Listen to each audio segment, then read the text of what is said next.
Today's episode of Teammate Talks really centers around compassion, right? So the title of this is I Feel for You, because that's the center of compassion, right? Compassion is about caring for others, and at the center of compassion is empathy.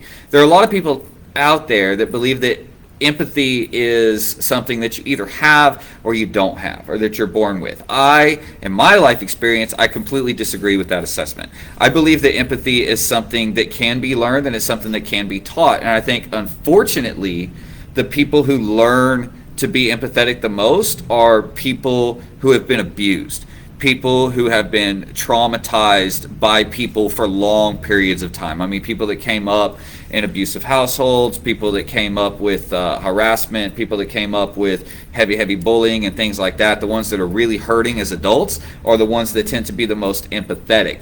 And I think a lot of that comes down to because through those traumas and those abuses, they learn to watch out for the needs of others around them, right? It's a way of coping with the situation.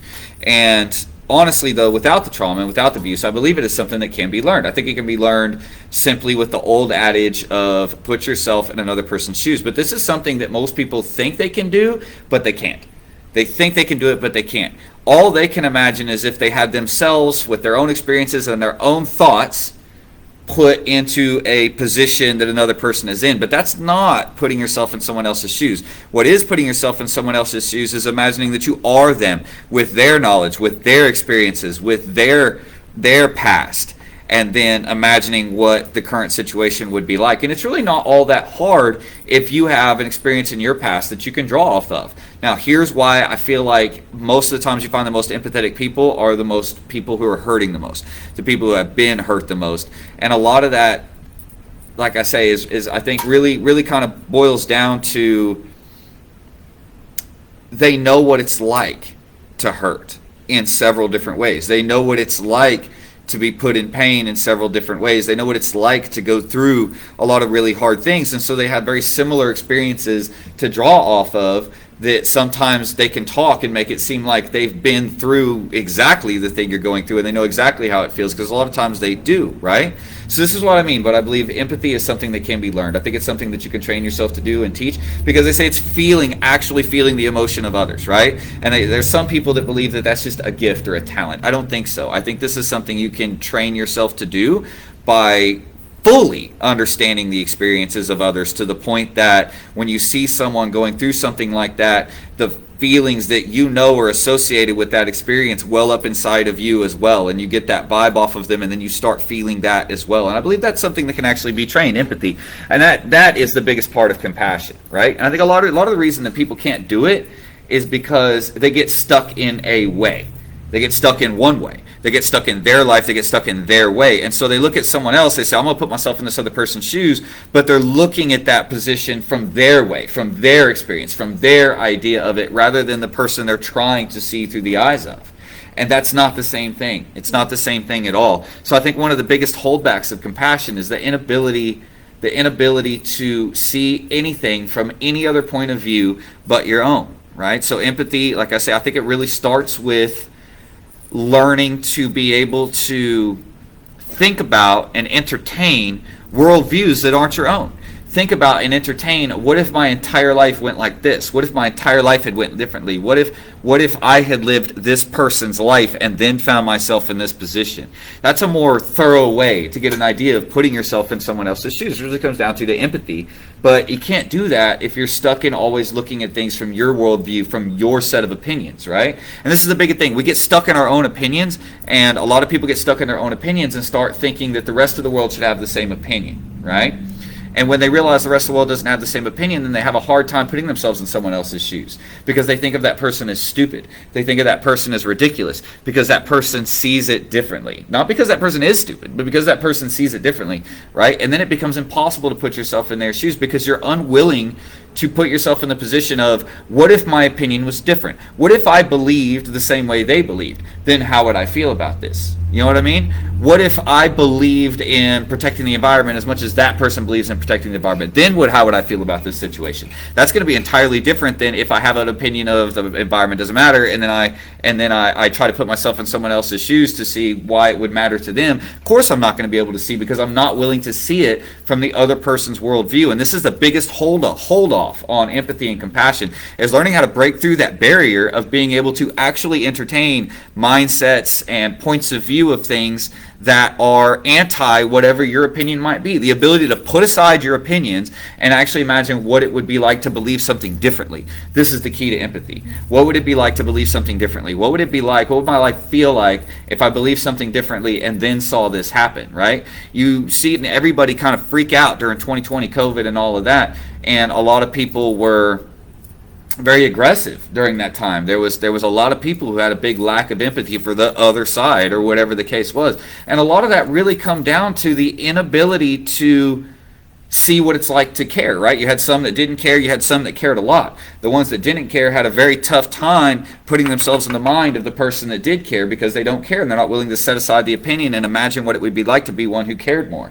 The ones who cared more, same thing. Couldn't imagine what it was like to care a little less, to not have it right up front and center where that was the big part of their life. And there was a disconnect between multiple groups of people around that time, and that biggest disconnect came down to some people, this older person or this immunocompromised person in my family is the most important thing to me, so this is the most important thing I'm worried about. To other people, my job and my livelihood, this is the most important thing to me, and so this is the only thing I'm going to worry about. And then when you're in one of those camps, and you can't set aside your things that you find important to imagine what it would be like for the person who finds the other thing important, then there is no empathy to be had. There is no compassion to be had. And this is where compassion breaks down. And this is why I feel like compassion is one of our most important words of the week. Look around at what happened through 2015 through 2020. All of those years. Look around. Just look around. This is why I feel like compassion is one of the most important words of the week that we talk about. I mean, just look at what happened, because you get so stuck in your way of thinking, that you cannot even entertain what it would be like to live in a life where other things were important, where different things were important, and understand where other people are coming from who have different priorities than you. Yeah. And, when Integrity Week was a few weeks ago, and I frame integrity in the same compassionate lens, where just because someone doesn't believe what you believe doesn't mean they don't have integrity. And it doesn't mean they're wrong. Yeah, it does not mean they're wrong. Like, they might have a slightly different moral compass from you, but that doesn't mean that they don't have integrity. Right, and integrity is one of those things that you can learn to respect somebody that you hate. I can completely disagree with somebody in history, right? Like, I used to use the example of Hitler. I had a student that got really angry with me about it, but I used to use the example of Hitler. Hate Hitler, hated what he did. There's no love for that. Opposite moral compass. Right. There's no love for that at all. But if you look at a certain thing, he lived by what he believed in. That is the definition of integrity. We don't have to like it. I don't have to. I can think his moral compass is completely wrong, and that would be my opinion. He thinks his moral compass is right, and that would be his opinion, and he lived by that. That's living with integrity. And I can respect the idea of living with integrity. Now, I cannot respect the actions that we're taking. I cannot respect the Holocaust. I cannot respect all of that. But the follow through on his integrity. The point is if you're having trouble finding common ground on where you can respect somebody that you disagree with, that you really don't like, integrity is a place to start. Look at it and realize, hey, they are standing their ground, and that's something that I can respect. I can respect someone who stands the ground of something that's important to them. And right? I can put myself in their shoes going, I feel very strongly about something too. Yeah, so I feel strongly about something, so I understand they feel strongly about this thing I don't care about, but I feel strongly about this. So if I imagine taking that same strong feeling and putting it towards something else, now I'm on the road to creating empathy. Now I'm on the road to creating a compassionate experience with somebody and being able to view it in a different way. Another thing that helps me when it comes to this is when you're faced with someone yelling at you, when you're faced with a complete jerk, you're faced with I don't want to curse, but I want to curse. I mean, you're faced with one of them kind of people. You know what I mean? I think we call them Karens. Okay, Karens, that's the word now. Okay, whatever. But when you're faced with one of those people, right, and you're like, how do I stay right? How do I stay right with the Lord on this? How do I keep straight on this? Right? I'm so angry, and I want to respond with that same energy that they're giving me. How do I learn to respond to with compassion in those things? Well, one thing that makes it easier for me is to remember that most hatred and anger that someone gives off into the world is based in the fact that they hate their own existence. They may hate themselves, they may hate their life, they may hate the world, whatever it is, they hate their own existence, right? And if a person hates their own existence, it means that they have no patience with their life. They cannot accept where they are. And guys, you can't get to where you're trying to go until you accept where you are. That's the first step to making any goal happen. You have to first accept where you are. But people who are angry and full of hatred, these are people who can't accept where they are. It stems from a hatred of their own existence, a hatred of their own life, and things along those lines. And what helps me have compassion for them? That is a sad way to live. That is a scary, sad way to live life. And I know that because I've had those same feelings across multiple months and years. Many, many times. I still struggle with them from time to time. And it is a sad way to live. So when I see someone that's just exploding like that, it doesn't matter what they're exploding about. What I see is someone who's really hurting. Someone who cannot justify their life. Someone who hates their own existence and is trying to assert some kind of dominance to feel a small amount of control over something. And if they can't control anything that's going on in here, they're going to yell and curse and fight and push and shove and punch to try to control somebody out there just to feel like they can control something in their life, right? And when I remember that, it's a lot easier for me to respond from a place of compassion and realize that it's really just kind of sad. It's really kind of sad what they're going through, and I can understand what they're going through. And then I'll get to the root of it. I'll ignore their yelling and stuff, and I'll get to the root of the problem and be like, who hurt you, right? What's hurting you right now, man? What is it that feels so outside of your control that you feel like you've got to exert control over somebody else? What is so outside of your control that you feel like that your opinion has to be the same as everybody else's opinion? I came up in the 80s and 90s, and I don't know, I thought it was just like a family thing with me, but I've talked to other people who felt the same way. Certain things weren't talked about much, like everybody could get along and have different opinions. If you found out you had a different opinion, it was like, oh well, and you move on. We just don't talk about that. Right, and you didn't try to convince each other, you didn't try to argue the point. It was just kind of one of those things. You knew where someone stood, and that was all there was to it. There wasn't anything to debate or argue. There wasn't any anger about your opinion being different than mine, right? We could get along and think two completely different things. Politically, religiously, whatever it was, we could get along and think we could realize that our personalities gelled, but think two completely different things about something, and that was fine. It feels like this past 6 or 7 years, it's like people don't want to spend time with people that think anything differently, and when someone thinks differently, they feel like they have to change their mind. They have to change this person's mind. They have to prove this person wrong. And the only reason they feel like they have to change that person's mind and they have to prove that person wrong is because they're not sure of themselves. And they're not completely sure, so they just buckle down and they stand their ground and decide this is the hill they're going to die on because they want to stand for something.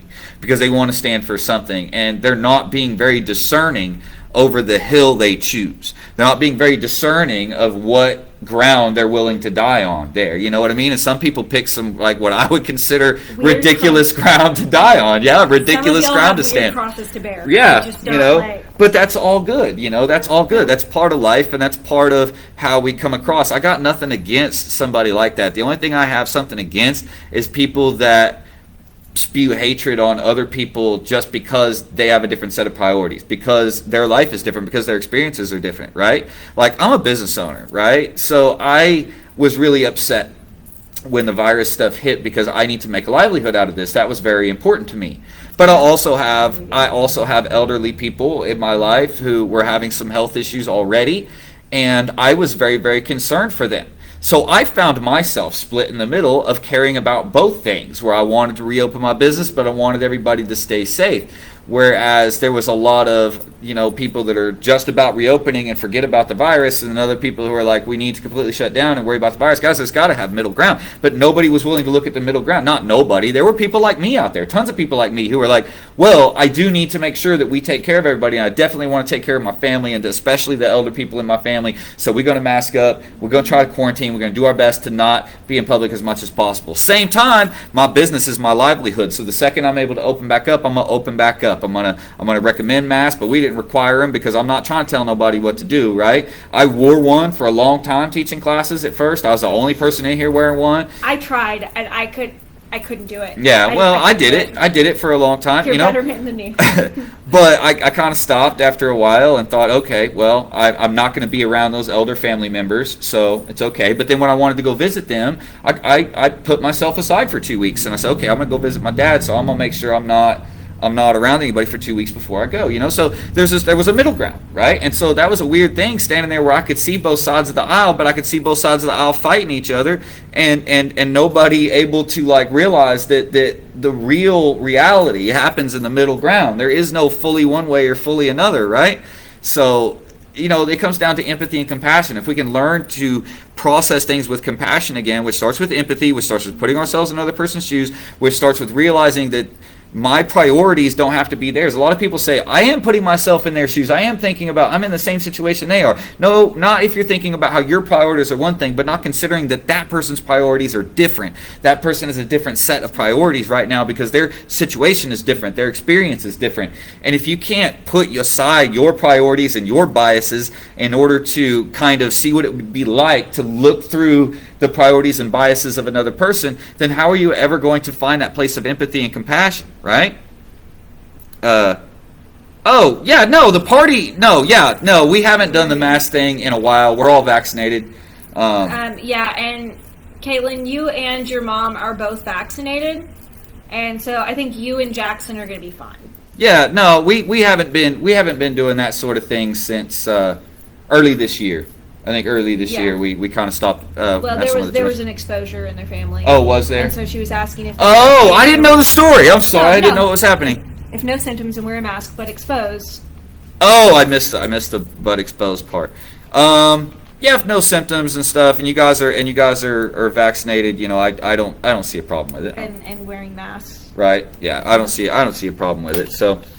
No, and I'm not trying to get on the COVID thing, right? I'm not trying to start a thing there. It just makes a great example of what we're talking about when it comes to why compassion and teaching our kids compassion and empathy is important. And if you think about it, almost every kid I know already is pretty empathetic up to a certain age when they start to kind of individualize themselves.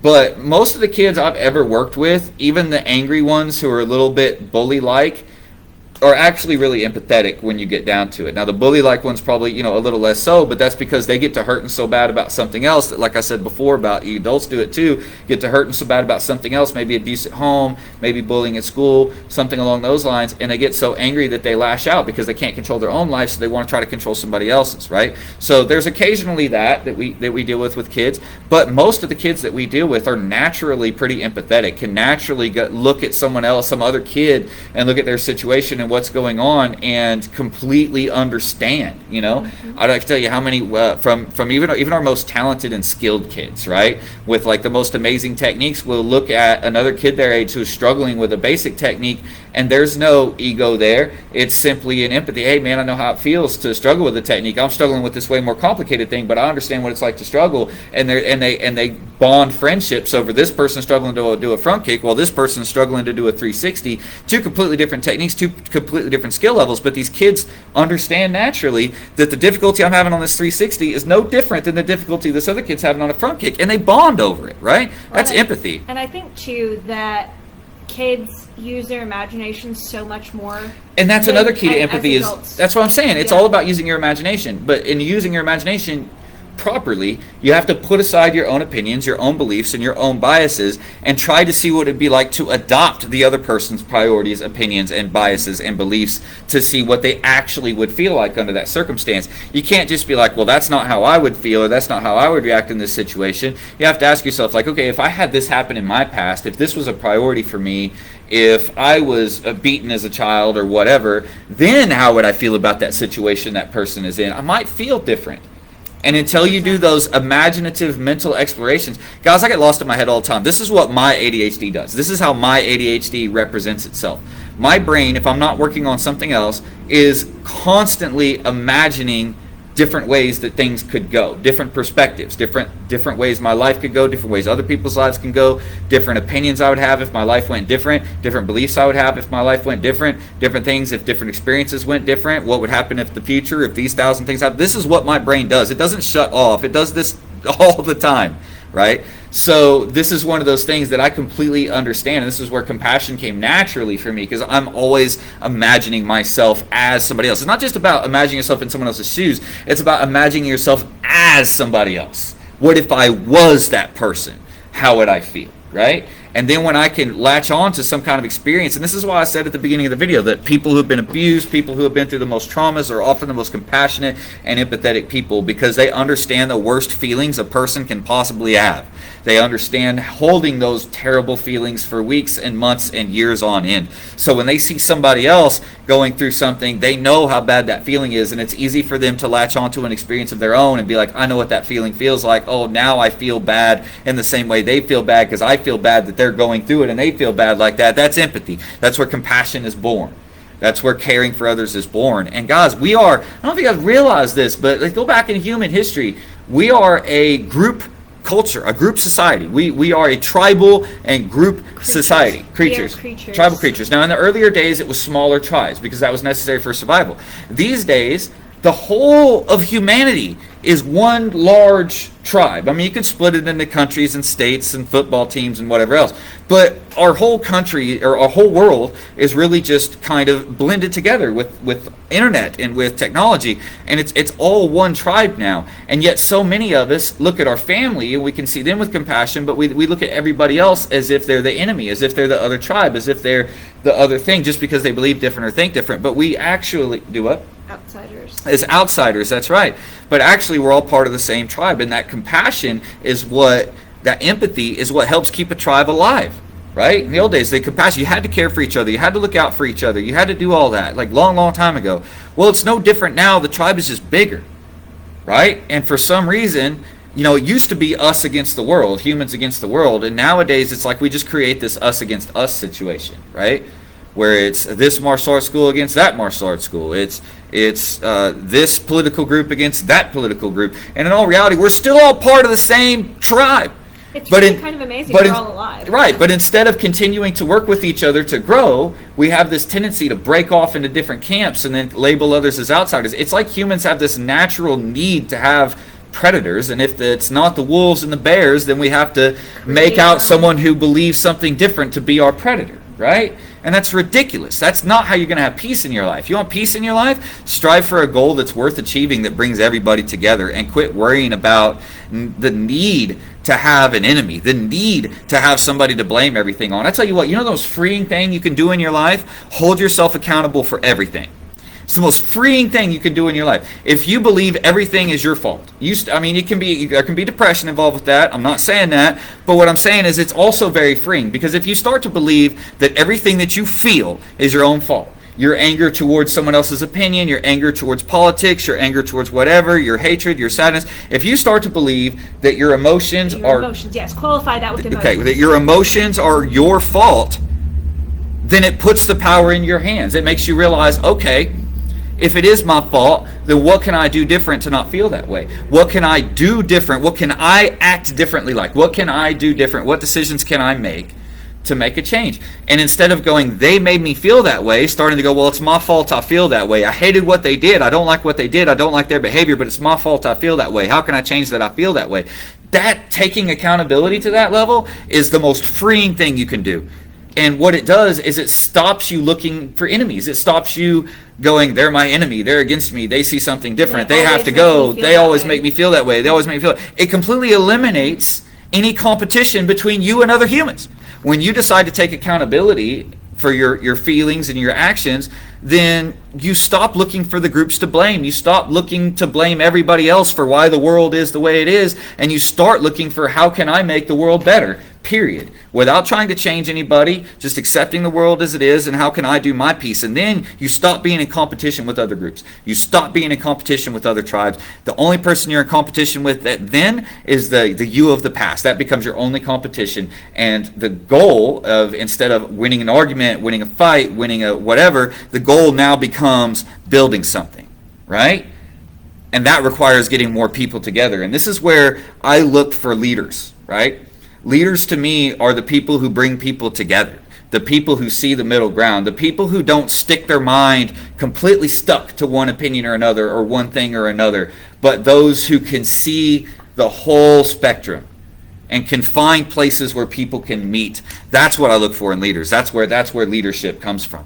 The people that can be understanding, compassionate, and empathetic to everybody. But to do that, you have to be willing to set your own biases, beliefs, and opinions aside and be willing to see the entire spectrum and imagine what it would be like if your life had different priorities, right? I guess that's what I'm trying to say. Yeah, it's perfectly said. All right, you got anything else? No, sir. Like I say, most hatred comes from people who hate their own existence, right? So that makes it easier to be empathetic if you think about how sad that is a way to live. You know what I mean?